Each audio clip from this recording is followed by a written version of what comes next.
जनाब सदर और सभी हजरात, अस्सलाम वालेकुम। जी, आप लोगों से दरअसल तेरी गलतियों को जो आगाह करते हैं वो तेरे दोस्त हैं, तेरी गलतियों को आगाह करते हैं वो तेरे दोस्त हैं, दुश्मन नहीं। इसी से मैं अपनी बात शुरू करना चाहता हूँ। हो सकता है मेरी बात से बहुत से लोगों को तकलीफ पहुँचे, उसके लिए पहले ही मैं माजरत चाहता हूँ। मैं या तो बहुत बदनाम हूँ या बहुत मशहूर हूँ। दरअसल खड़गपुर शहर में आप लोग आए हुए हैं और माशाल्लाह 2022 से आ रहे हैं, बहुत अच्छी बात है। आपको पता होना चाहिए कि पूर्व मेदिनीपुर और पश्चिम मेदिनीपुर पहले दोनों अलग अलग थे, अभी ये अलग अलग हैं, पहले दोनों एक ही थे।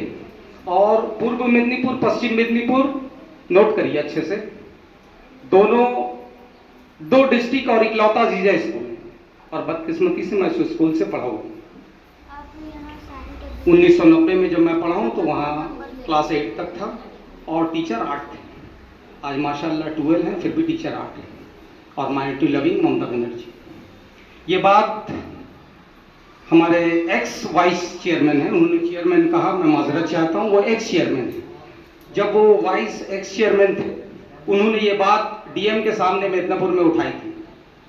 तो ये सरकार के खिलाफ चुभता हुआ सवाल है और अंजुमन तरक्की के लिए भी बहुत चुभता हुआ सवाल है कि दो डिस्ट्रिक्ट और इकलौता जीजा स्कूल, जहां 28 टीचर होना चाहिए वहां 8 टीचर हैं।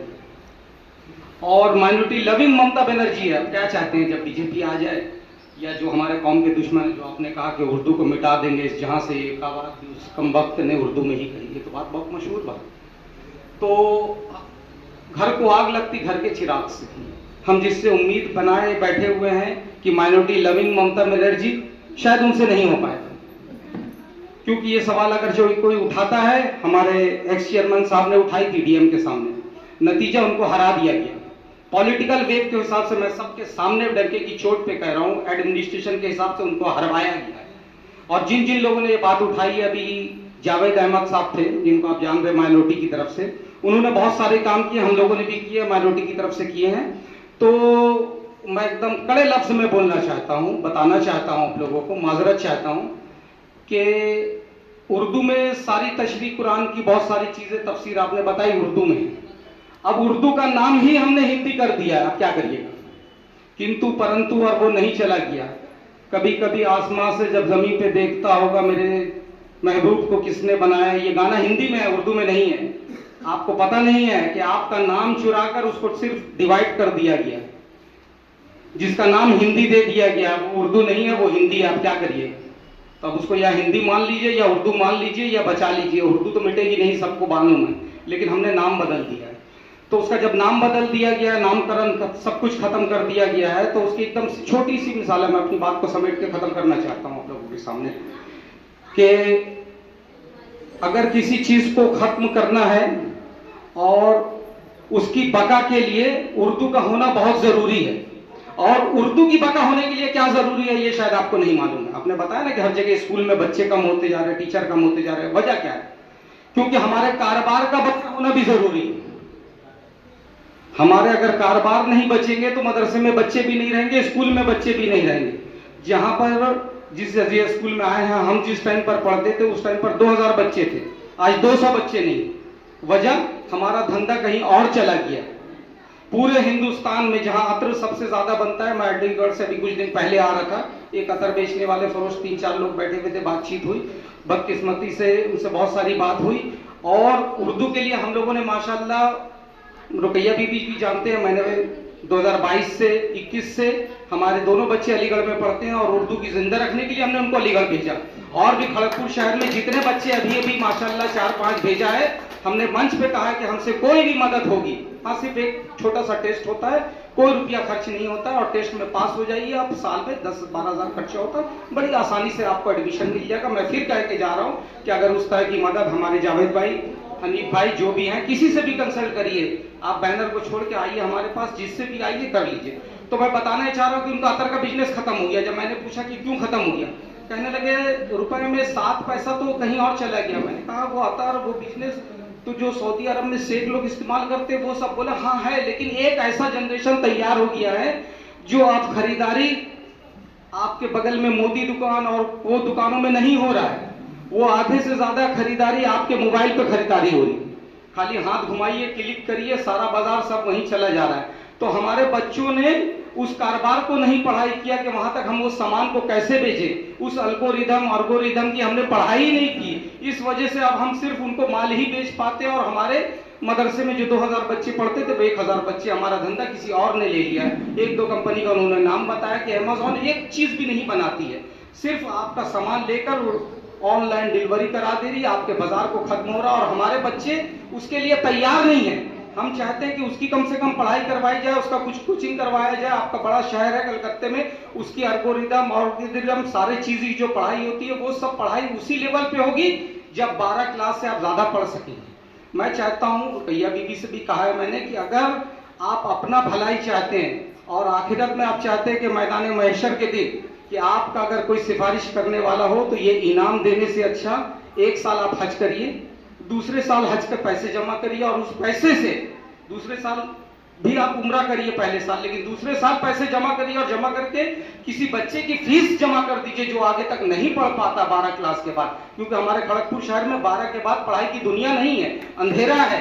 उसके बाद आपको या तो बाहर भेजना पड़ेगा, अलीगढ़ भेजिए, भुवनेश्वर भेजिए, कलकत्ता भेजिए, अपने शहर को आपको निकालना पड़ेगा। तो हमने ये पहले भी कहा, और जावेद भाई हम सभी कान पर कह के गए हैं कि अगर कोई बच्चा 12 के बाद नहीं पढ़ पाता है, उसकी फीस माशाल्लाह जमा करने के लिए हमारे पास एक माइनॉरिटी ऑफिस थी, उसको भी पॉलिटिकल 2 तरह का हर जगह यही हाल है, नया टीएमसी पुराना टीएमसी, और खास करके ये हमारे माइनॉरिटी में ही लड़ा के रखा गया कि आप इसमें उलझे रहें और आगे की कोई बात को सोचे नहीं। तो हम लोग उसको छोड़ते भी आगे बढ़ते कि भाई उनकी फीस आप जमा करवा दिए। मैं वादा करता हूं कि खुदा की कसम अगर वो बच्चा अपनी गरीबी से निकल जाएगा और निकलने के बाद आने वाले वक्त में आपको मैदान महशर में आपके लिए उसकी जनरेशन के जितने लोग पढ़ के उस गरीबी से आएंगे वो सारे लोग आपके लिए शिफा करेंगे कि इस बच्चे ने मेरे बच्चे की फीस जमा की थी। और हमारे स्कूल के जितने टीचर हैं, कुछ तो इंतकाल कर गए हैं, कुछ अभी मौजूद हैं, जिसमें एक और है मुबारक अली मुबारकी।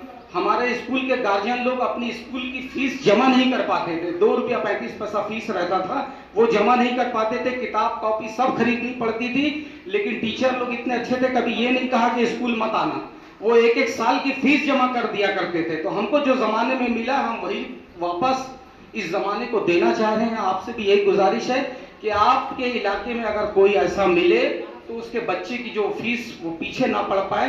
वो दुनिया के ज़माने के हिसाब से मोबाइल में आने वाला एक जनरेशन है कि हमको पढ़ाई का तरीका बदलना पड़ेगा, रहने का तरीका भी बदलना पड़ेगा, वरना आप यही कहते रह जाइएगा कि हमारे बाप दादाओं ने ये किया था, हमारा कारोबार खत्म हो जाएगा। और हमारा कारोबार खत्म हो गया तो हमारा उर्दू का स्कूल खत्म हो जाएगा, सारी चीज़ें खत्म हो जाएंगी। इसलिए आने वाले अपने इलाके में अगर आप कुछ करना चाहते हैं, मैं तो यहाँ पर रुकैया दीदी के पास जब भी आया हूँ कि इस बच्चे के ये करना है, उन्होंने कभी पीछे नहीं कहा है।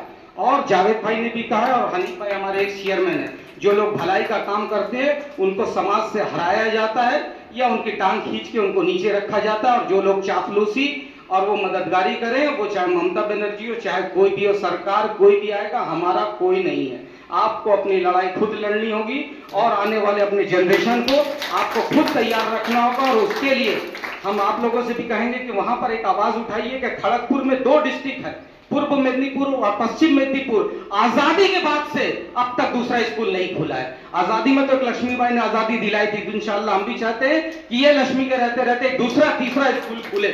आपको कौन सी जमीन सरकार से लड़के दिलवानी है और कितने लोग भर के भेजना है, बोलिए हम भर के भेजने के लिए तैयार हैं। लेकिन दोबारा जब आइए तो आप आकर ये कहिए कि देखिए सिद्दीक भाई, एक तीसरा स्कूल हमने जरूर खुलवाया।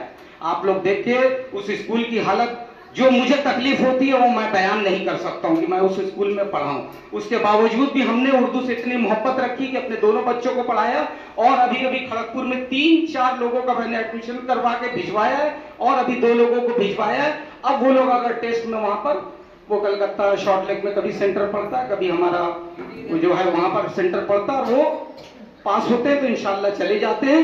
हमको लगता है कि अलीगढ़ से अच्छा उर्दू और फिर कहीं मिलता नहीं है, क्योंकि आपको पता नहीं है शायद, वहाँ कैंपस के अंदर 28 मस्जिद है, 28 मस्जिद। वो भी सुन्नी थियोलॉजी, शिया थियोलॉजी, सब कुछ अलग है। देवबंदी, बरेलवी, वहाबी कुछ नहीं है, आप सब कुछ है। और उसमें एक सब्जेक्ट आपका अरबी रहता है और एक सब्जेक्ट आपका उर्दू लेना आपको कंपलसरी है, उसके बगैर आपका वहाँ एडमिशन नहीं होगा। चाहे आप इंग्लिश मीडियम से पढ़ाइए, बंगला मीडियम से पढ़ाइए, कहीं भी पढ़ाइए। और मेरे दोनों बच्चे माशाल्लाह पढ़ रहे हैं। अगर किसी को और कोई भी तरह की आपको मदद मिले या ज़रूरत चाहिए, एक बच्चा मेरा स्पेनिश लेके बेटी पढ़ रही है, बेटा फ्रेंच लेके पढ़ रहा है, एमए में है। आपको किसी भी तरह की अगर कोई मदद अलीगढ़ में एडमिशन के थ्रू से चाहते हैं, चाहिए, फिर मैं माजरत के साथ आप लोगों को अगर मेरी बात से तकलीफ हो तो मैं माजरत चाहता हूं कि दरअसल तेरी गलतियों को जो आगाह करते हैं वो तेरे दोस्त हैं, दुश्मन नहीं। मैं अपनी बातों को समेटते हुए यहीं पर अपनी बात खत्म करता हूं और ये कहना चाहता हूं कि भाई कि अगर आप